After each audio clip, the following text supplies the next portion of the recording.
Are we going to see an end to Trumpism and his lunacy? The chances are really high. The recent rallies in the United States, the knocking rally, the American public came out in most of the cities in large numbers. So the pressure is mounting on President Donald Trump inside the United States. And he has realized that he's stuck in a quagmire and he's seeking an exit ramp, and the Iranians are not willing to provide an easy exit ramp to the United States. This person is a lunatic. He's a seasoned liar. He lies all the time. When you lie all the time, the public can judge easily. So when you lie once in a while, it's really hard to judge. But Trump, he lies all the time. He's a psychopath. Imagine on the first day of the war. A U.S. Tomahawk hit an Iranian girls' school in which over 160 girls, underage girls, were killed. And when Trump was asked about that incident, he vehemently, he explicitly denied that incident, that American forces have nothing to do with that incident, in fact.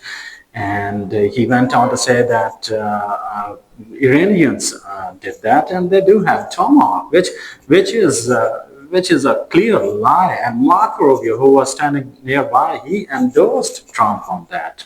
So this administration has clearly lost its mind, and the American people are now awake. They know that the U.S. is not fighting its war; it's Israel's war, and the Jewish lobby inside the United States, the Jewish Zionist and Christian Zionist, forced Trump into this war. Obviously, they have something on Trump. As we all know that the Trump appeared multiple times, maybe over 1,000 times in Epstein files.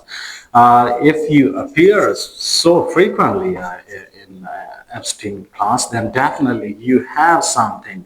They have something on Trump. That's why they dictated Trump to enter into this war. And this war, Netanyahu, he wanted to have a war with Iran for over, for 40 years. Like back in 1996, he disclosed that in public that he would love to wage a war on Iran with the help of United States. If we talk about the current situation in the war, Iranians have all the cards in the war. They have a control over the 25% of energy supplies of the world, and they know that they can strangle the global economy.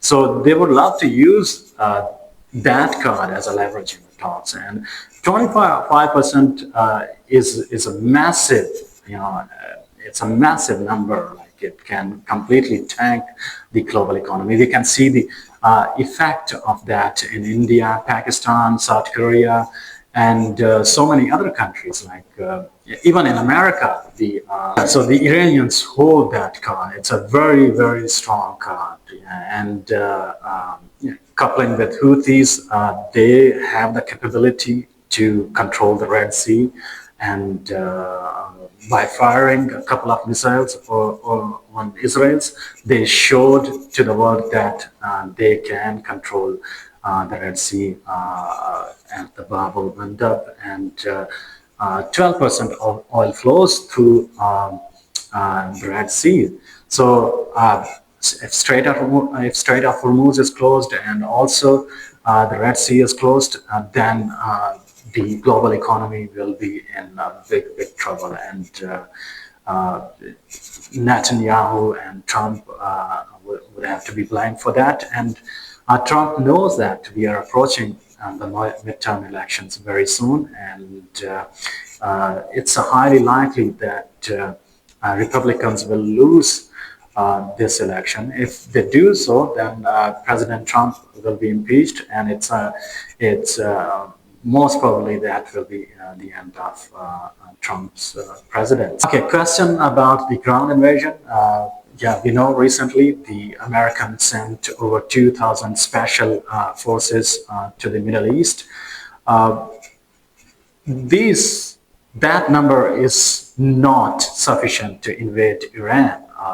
While when America invaded Iraq, they deployed over 250,000 troops, which has much smaller area than Iran. So Iran is much bigger. It has much bigger landmass, and the terrain is very rough.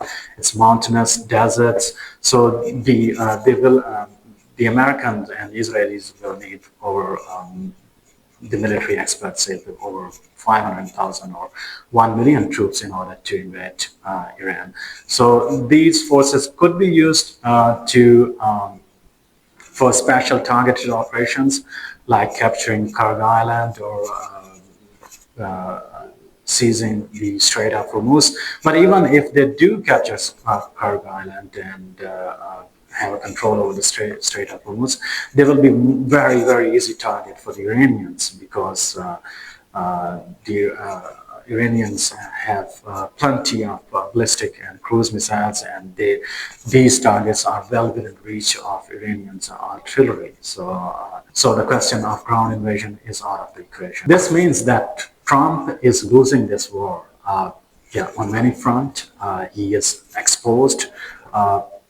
Americans know that he is in the Epstein file, and not only just Americans, people from all over the world know now that he is in the Epstein file and he belongs to that Epstein class. And this war is being fought at the behest of Israel. The Americans have nothing to do with that, as Joe Kent, who resigned recently, said that there was no imminent threat from Iran to the American security. So and Trump is losing on every front. Like, he's a psychopath, he's a lunatic, he's a seasoned liar. He lies all the time. If you lie so much, then it becomes very easy for people to predict that now you're lying. So hopefully you'll see an end to this war. And if we talk about getting a better deal, definitely Trump is not going to get a better deal at this point of time, because Iranians hold mostly. Iranians have the strongest cards. If you are at the weak position, how are you going to get a better deal? So that's out of the equation too.